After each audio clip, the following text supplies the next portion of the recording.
This is a used 2017 Scott Spark RC that I bought for $1,100. I'm going to show you how I transformed it from a dated 26-pound bike to this 22-pound cross-country weapon for about $3,100 total.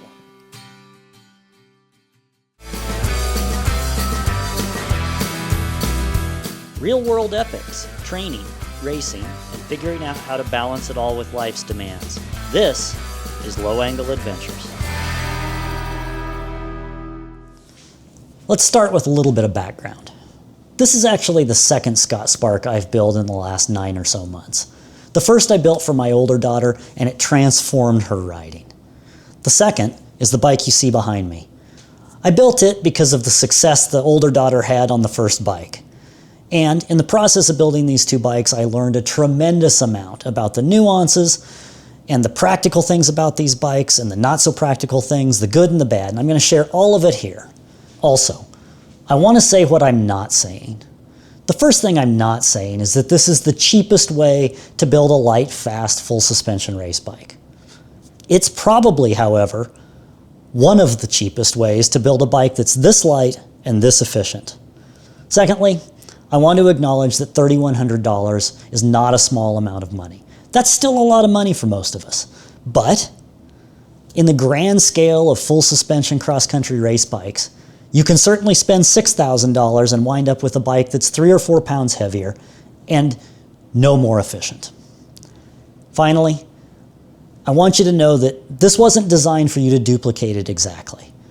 You certainly could if every part I chose meets your needs, but this is a guide, it's not gospel, so use it as such. I've given real-world examples so you can see that this is actually something that can be done, and you'll need to make parts choices based on your needs.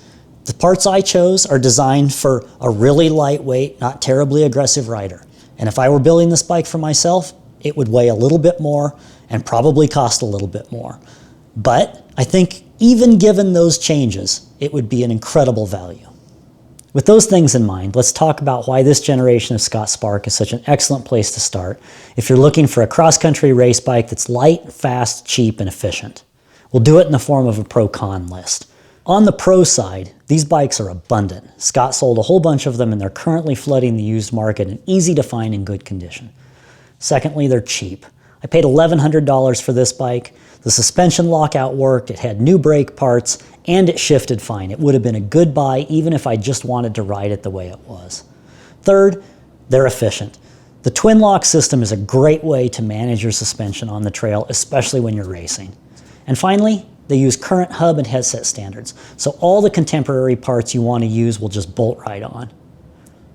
Downsides? There are a few. The rear suspension uses proprietary fasteners that are getting harder to find. I don't think that's a deal breaker. I was able to find some locally. Secondly, the suspension is a bit of a pain to set up, and all the cables it creates on the bars are a little bit messy. I'll show you how I dealt with that. I still think it's worth it. Finally, the bike has a 68.5-degree head tube angle, which by modern cross-country standards is a little bit steep. It's not uncommon to find cross-country bikes these days in the mid-60-degree range. I'd say a couple things about that. One, ride it and give it a chance. It made transformational changes in my daughter's riding. I've ridden these bikes before. I like them even at 68.5 degrees.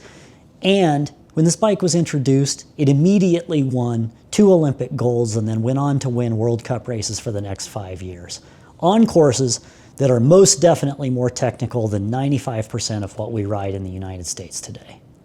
Let's get into it.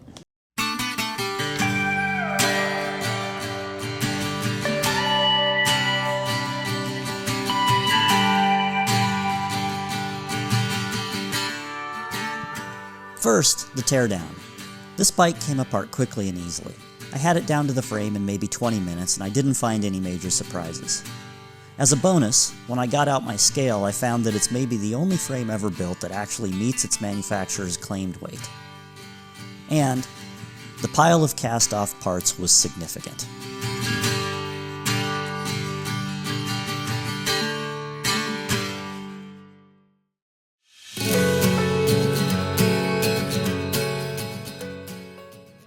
Then I laid out the new parts and threaded the rear brake hose and all the various cables and housing into their respective places. The rebuild took a few sessions of work. I'll highlight the big ticket items along the way, but refer to the spreadsheet at the end for all the details. Keep in mind that I used many of my own parts, like the wheels, handlebar, parts of the drivetrain, and the dropper post and saddle. But I shopped and found equivalents for everything, and I'll include specific real-world examples of parts I could have bought here so you can see what's possible.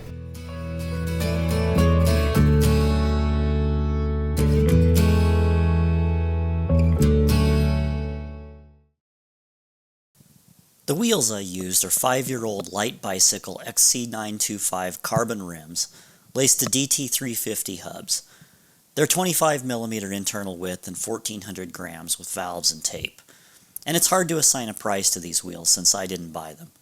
But I did shop a lot, and I'm going to say I'd be lucky to get $600 for these. Here are a few comparable wheel sets. These $500 Stan's Valor wheels are actually lighter and cheaper than the wheel set I used, but they're also narrower.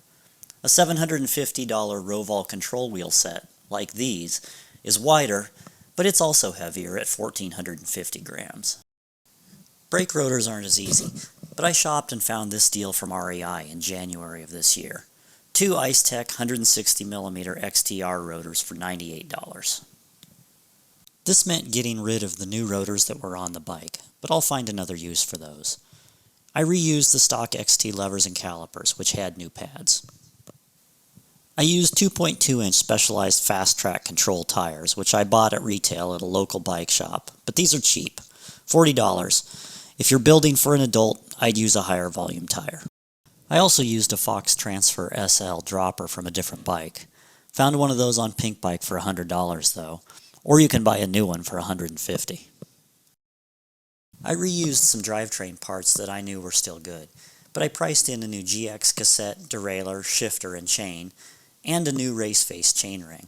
I don't recommend buying used drivetrain parts or brake rotors, of course.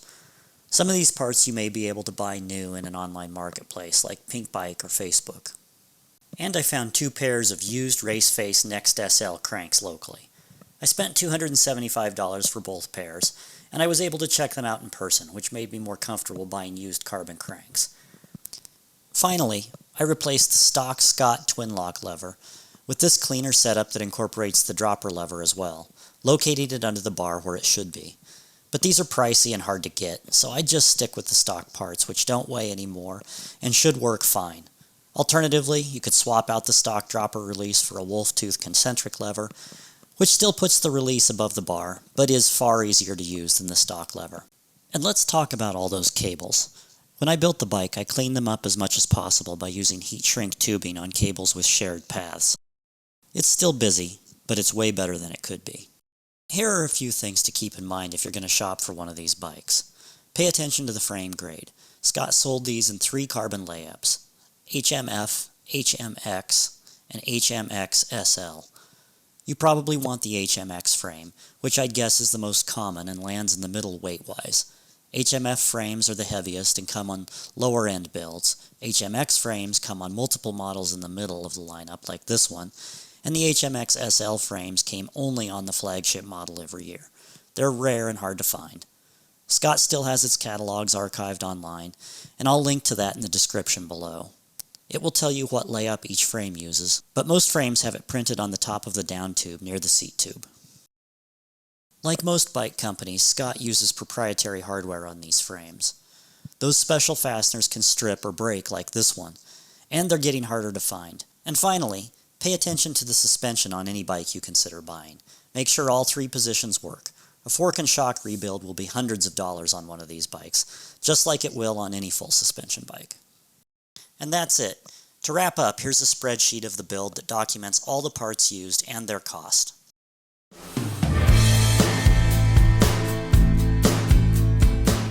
If you enjoyed this video and want to see more like it, please subscribe by hitting the button in the bottom right corner of the screen.